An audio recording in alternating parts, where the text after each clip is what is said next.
Okay, welcome to Unit 10, which is also going to be part of our unit on circle trigonometry and unit circles. But in order to introduce circles, we need to talk about the equation of a circle, which is going to be the topic of this particular section. Now, the definition of a circle is a set of points that are the same distance, which is called the radius, from a fixed point, which is called the center. Obviously, you have the center of a circle, and then roughly all the points on the circle around the outside. I don't care what point you pick on the circle, every one of those points is the same distance from the center, which is called the radius. So that's basically the definition of a circle. Now, let's talk about equations. First of all, I want you to consider this question. How far apart are the points 1, 2, and 4, 6 on a coordinate plane? Well, you learn in geometry that the way to figure that out is to use the distance formula.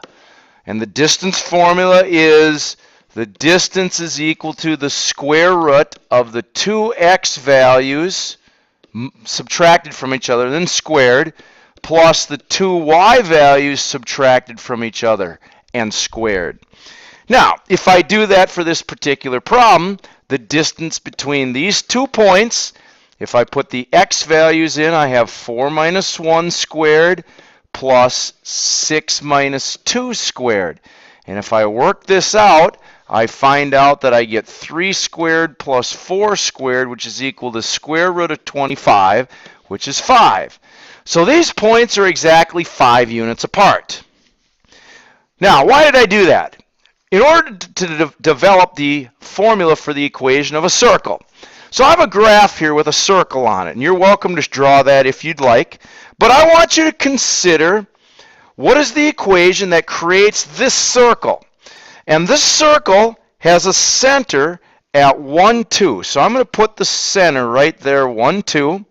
And I want you to consider any point, let's call this point P on the circle, and if I can, my smartboard's just slightly off, but if I draw the radius r, that radius has a radius of 5.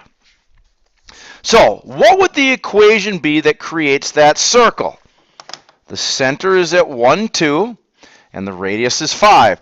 Well, again, we'll go back to the distance formula, which says this.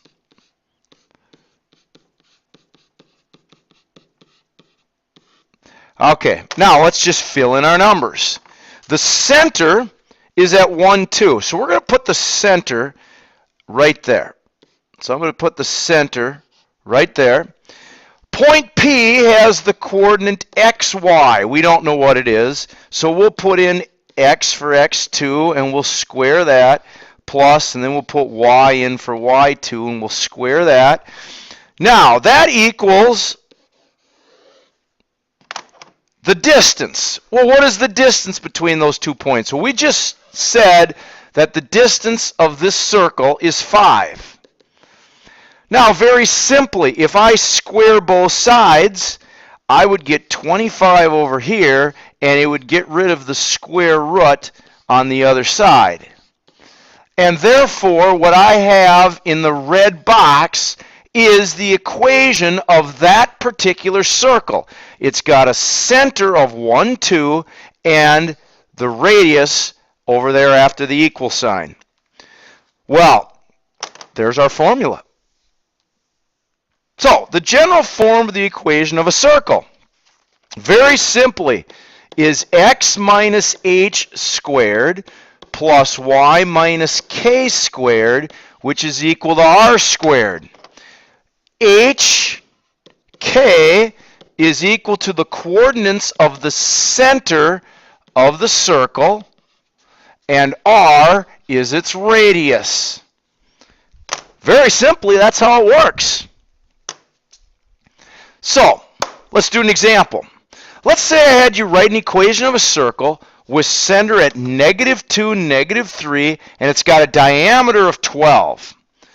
Well, very simply, I use the formula that's in the blue circle or box at the top, and I just fill in the center. the negative 2 would be h, and the negative 3 would be k. So my equation would be x minus negative 2 squared plus y minus negative 3 squared is equal to the radius squared. Well, if the diameter is 12, the radius would be 6 squared. So simplifying this, my final answer, minus a negative is to add. So I'd get x plus 3 squared plus y, or I'm sorry, x plus 2 squared, x plus 2 squared plus y plus 3 squared is equal to 6 squared, which is 36. And that would be the answer for this particular question, this particular example.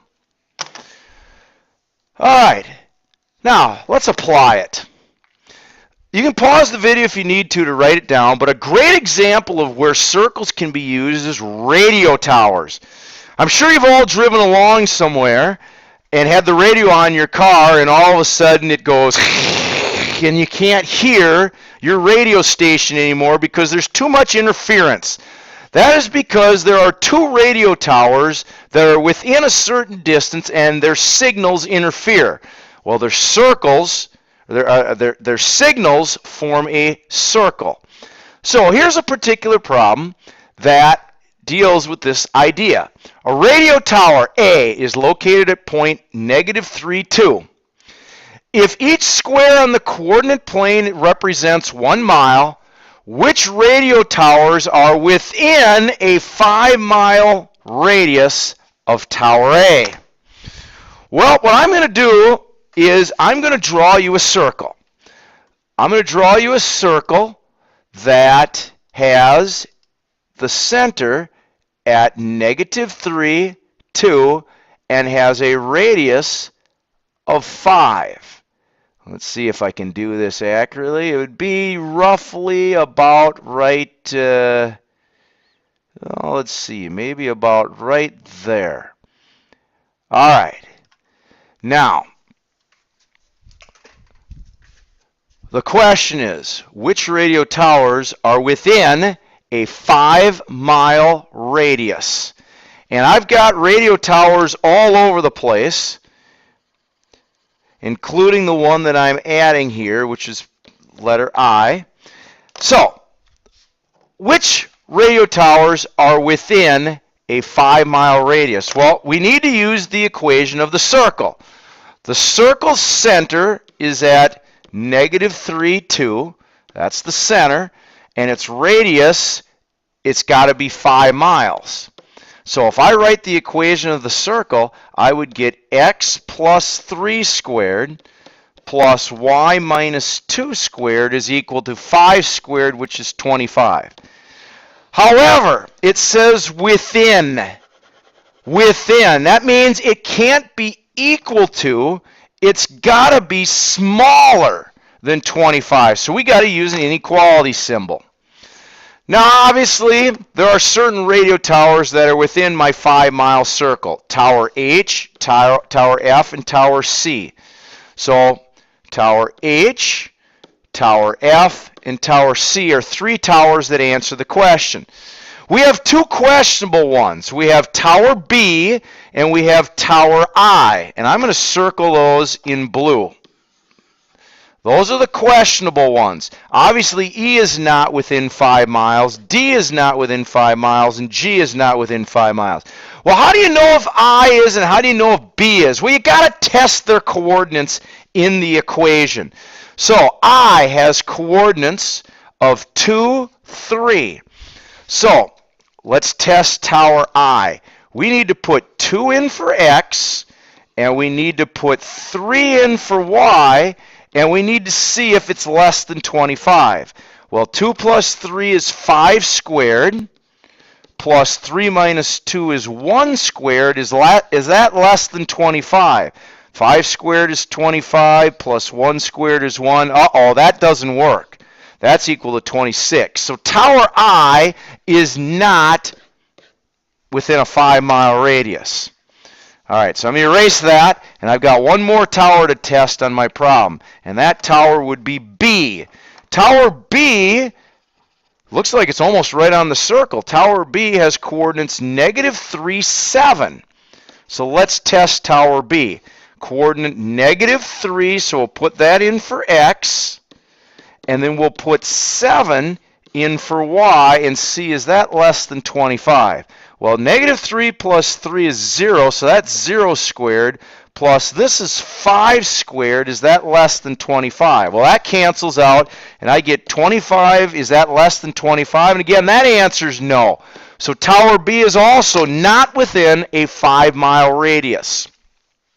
And that is how you use equations of circles to maybe solve some types of real-life problems, in this case, radio towers, and whether they're within a certain distance of each other. That wraps up equations of circles. If you have any questions, please ask during class.